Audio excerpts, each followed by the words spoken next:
Yang ke-11, semayang jenazah disemayangkan oleh minimum 40 orang. Allah ampun dosa. Itu tuan-tuan, kita sunat hukumnya berpesan pada anak isteri kita, kalau meninggal semayang mesti 40 orang minimum. Suruh anak kita cari lah. Mana pesan pada isteri, yang abang kalau meninggal, katalah AJK, karya kematian semua tak ada, tunggu jugalah, mesti cukupkan 40 orang. Mana nak cari bang orang kerja semua? Engkau bawa kereta, carilah mak tapis mana budak-budak, semayangkan, jangan kurang 40. Apa sebab? Ma min rajulin muslim yamutu fayaqumu ala janazatihi 40 rajulan la yusyrikuna billahi syai'a illa syafa'ahumullahu fihim. Hadis Muslim. Mana-mana mayat yang disemayangkan oleh 40 orang yang tak pernah buat syirik kepada Allah, maka orang itu akan dapat syafaat daripada 40 orang itu tadi. Hadis Muslim. Tapi 40 tu kita tak boleh jamin dia semua berkualiti. Entah ada datang tu subuh tak semayang pagi tadi, macam mana main jenazah datang semai subuh dah, letih kita. Jadinya 40 ni jangan ngam-ngamah. Dia elok 100. Sebab 100 memang ada hadisnya. Ma min mayyitin yusalli alaihi ummatun minal muslimin yablughuna mi'atan kulluhum yashfa'una illa syuffi'u fihi. Hadis Muslim dan Nasa'i. Siapa yang disemayangkan nanti kalau dia mati oleh 100 orang, 100 orang tu boleh beri syafaat pada kita. Yang penting pesan pada anak-anak, engkau jangan semayang abah kat hospital 3 orang je dengan bantu perubatan ni, semayang 3 orang. Bawa balik, cari orang minimum 40. Sebab itulah talian terakhir kita untuk pengampunan dosa sebelum masuk dalam kubur. Itu yang ke-11. Yang ke-12, ini talian akhir juga, iaitu amal kebaikan yang ditujukan kepada kita selepas daripada kita meninggal dunia. Dalilnya adalah macam contoh sedekah. Tuan-tuan, kalau sedekah on behalf orang dah meninggal, sedekah tu sampai mengampunkan kesalahan dia. Sama juga dalilnya, man mata wa alaihi siyamun sama anhu waliyuhu. Dalam satu hadis sahih Bukhari Muslim, Nabi pernah sebut, orang yang nak mati dia ada hutang puasa, habisnya boleh bayarkan puasa itu, mana boleh ganti. Artinya amalan masih boleh buat lepas mati. Lepas tu kalau ada orang muda-muda tak percaya, mana boleh kita doa-doa tak sampai pada orang mati. Dia tahu mana? Saya tahulah nenek. Tak, ginilah, awak mati dulu, kemudian kita doakan untuk awak. Nanti you hidup balik cerita sampai ke tak sampai. You pun tak pernah mati, macam mana you boleh muka confident macam benda tu tak sampai? Janganlah confident sangat.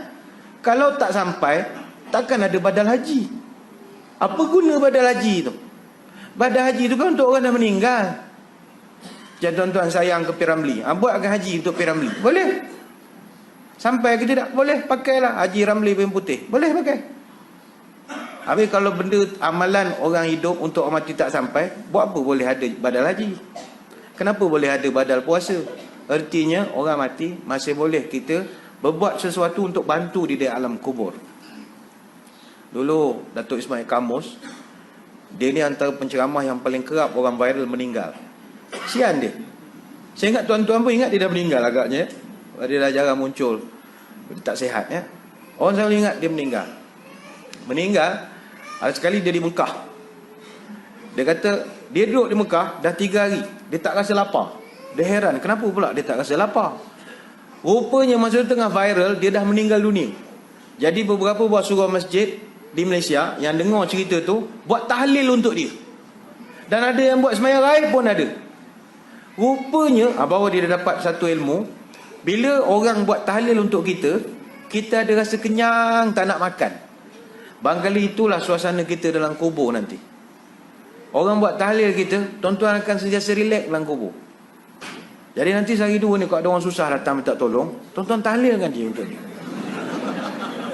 Bukan tak nak bagi duit, minggu lepas dah bagi dah RM5 datang lagi. Selalu masjid jadi mangsa, dia tahu kita ada tabung, duit sikit balik Terengganu, bagi RM5. Minggu lepas datang lagi, duit makan lapar. Duduk sini aku baca talqin untuk kala, InsyaAllah kenyang. Mudah-mudahan. Dan yang terakhir, yang ke-13, perkara yang boleh menghapuskan dosa kita adalah musibah yang menimpa kita. Sakit, slipper hilang keluar ni karang, motor tak boleh start, tu semua musibah. Nabi sebut ma yusibul mu'min min wasabin wala nasabin wala hamin wala hazanin wala ghammin wala azan hatta syaukah yusyakiha illa kaffarallahu biha min khatayahu. Apa juga yang menimpa anak-anak Adam, umat aku, sama ada sakit, penat, letih, runsing pemikiran, bimbang, khawatir, susah hati, ataupun apa yang sakitkan dia, hatta duri yang kecil je menyucuk dia. Contoh tuan-tuan pegang bunga ke, pegang durian ke, terpegang duri, adoi itu menghapuskan semua dosa, asalkan orang itu bersabar. Hadis Bukhari Muslim. Kalau dia terpegang duri, dia tendangnya durian, bongoknya durian, tak adalah, tak dapat lah kau bongok-bongok ke dia, kau bongok sekali. Mana ada durian, tak berduri, memang ada berduri lah. Asal kau tak sabar, tak ada. Maka hadirin hadirat sekalian, inilah 13 perkara. Mudah-mudahan kalau dapat kita amalkan dalam hidup antara 2 umur ini, dapatlah Tuhan hapuskan dosa-dosa kita yang lepas. Percayalah bahawa betapa besar pun dosa kita, pengampunan Allah lebih besar daripada dosa kita. Segala yang kesilapan yang kita dah buat zaman muda-muda, let bygone be bygone. Tak payah dia kenang-kenang, dan tak payahlah buat ceramah perdana menceritakan dosa-dosa yang lepas. Itu saya tak apa suka sangat ada hati-hati sekali orang yang